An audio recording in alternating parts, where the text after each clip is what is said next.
Hi everybody. Today we'll be talking about segmentation, target marketing, and positioning.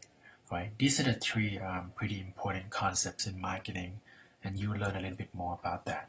So let's start with the first one first. Segmentation. Right? This is when you try to break all of the consumers into smaller groups of people based on their similarities. The whole reasons behind this market segmentation is that you cannot really satisfy every single one of the customers out there. It will be better off for you to try to identify a group of people that you think your product or your company could satisfy them the best. Right? This is why you want to do that market segmentation. Okay, so you group your consumers together based on the similarities. And we will talk about some of the criteria that you can use to break people into the same groups like that. Right. When it comes to strategies of market segmentation, we have two kinds of strategy. One we call the one product and multiple market segments, and the other one we call the multiple products and multiple market segments. Right.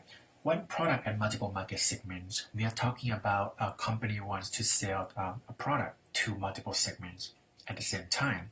However, they don't just sell the exact same product to everybody, right? They need to change or alter the product a little bit to make it fit better for each individual segment.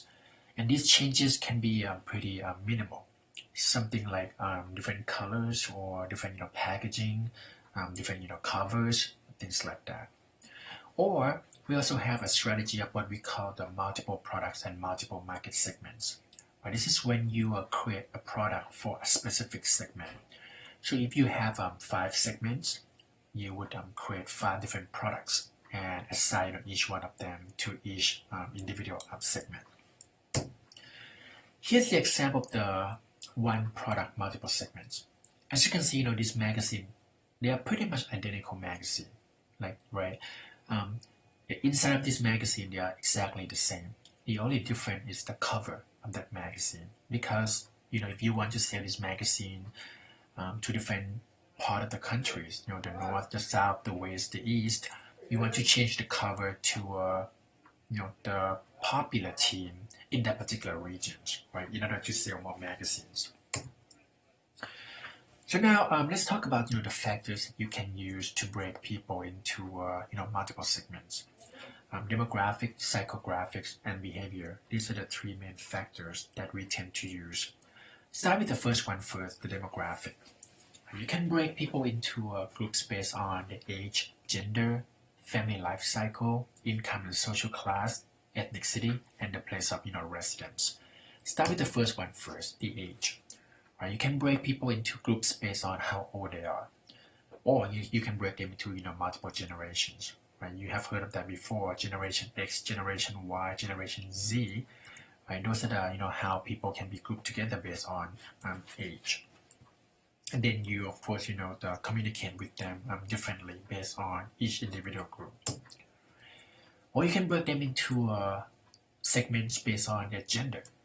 It used to be very simple, just male and female, but it's not like that anymore, right? Nowadays we have to worry about breaking people into male and female, and also the LGBTQ consumers.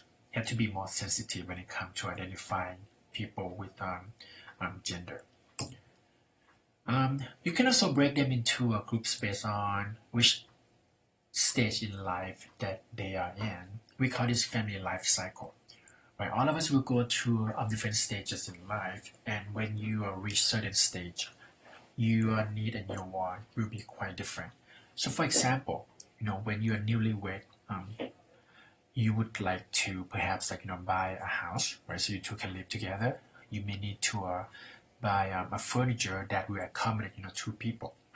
But if you're expecting your kids, then perhaps you may have to just change your car from sport cars into minivan or something a little bit bigger, because you're going to have kids in a few months. This is when you go through different stages in life, and then your want and your need change as well. You can also break people into groups based on their income or their social class, or how much money they make, or what social class that they fit in. You can also break them into groups based on the ethnicity too, right? At least here in the States, you can break people into a few major groups, like the Caucasian, right? African Americans, Hispanic Americans, or Asian Americans. And of course, each one of these groups, you have to treat them differently. You cannot assume that they all are going to be the same or want the exact same things. You can also group them based on the geographic, or where they live. There is a system that we call the prism. This system combines the lifestyle and the geographic together. If you click on the link on the slide, it will show you the website, and you can try put in your zip code, and it will show you what kind of people live in a particular zip code, and what they want from the market. All right, move on to the next factor, the psychographics. This one we are talking about the more psychological factors, right? There's a system that we call the VALS, and this is also the psychological system that you need to do the survey, and then the survey will tell you what kind of category or what kind of people that you are. So as you can see from this slide here, there are 8 different groups of people, right? Each one of them has its own specific characteristics. You can also try to do that as well when you have time. You can also break people into groups based on their behavior. Right? We have the 80-20 rule. We have the how often they use the product, or how much they use the product. You can break them into groups based on that. Keep in mind though, sometimes people think that segmentation is when you try to group people together based on stereotype, but not necessarily true. Right? Stereotype, quite often it's just a perception, but when you do the segmentation, it's more scientific than that. You need to have some kind of evidence, to support your reason, why you put people into the same groups. You don't just put them because you think they're going to be so and so and so. All right. Now move on to the targeting. So after you group your consumers into different groups, the next thing would be you want to look at these groups and then try to see, okay, which groups are the best for you. We call these target markets, right? So when you choose the segments you would like to focus on, there are a few criteria that you need to think about. You need to look into these different groups and see whether, okay, they are going to provide you the most benefits or not. Right? Are they going to be satisfied the best with your products or with your company? Right? They're big enough for you to make some profits out of that. So this is some of the example of the factors that you need to look at when you choose which segment you want to target. Okay. Then after you select the segments, you want to give them a little bit information, like provide them some profile information. Okay, segment 1 is a group of people who so and so and so and so. Segment 2 is a group of people who also like to do this and do that and so and so and so. All right. So after you decide, okay, which segment you would like to target, then you can choose a targeting strategy. There are 4 of them: undifferentiated, concentrated, differentiated marketing, and customized marketing. So undifferentiated marketing basically means that you treat all of the segments the same, nothing different. Concentrated marketing, this is when you focus on perhaps like one specific segment that you think is the best. Differentiated marketing strategies when you treat them differently. So segment 1, you treat them a little bit different than when you treat them segment 2 and then segment 3. And then lastly, the customized marketing. This is when you pretty much custom your strategy based on each individual segments. Right.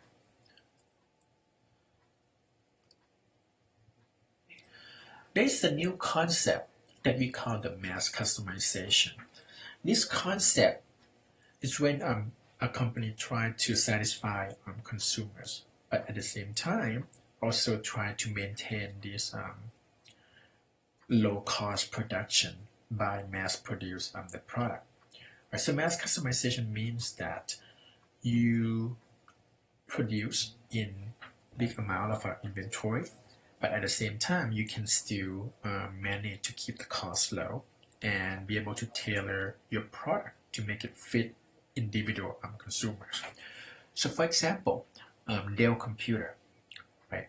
So when you order your computer from Dell, you can go on to the website and then you can choose, okay, how big of the screen you want, how fast the processor you want, how big of the hard drive you want, things like that. So you get the exact computer that you want, right?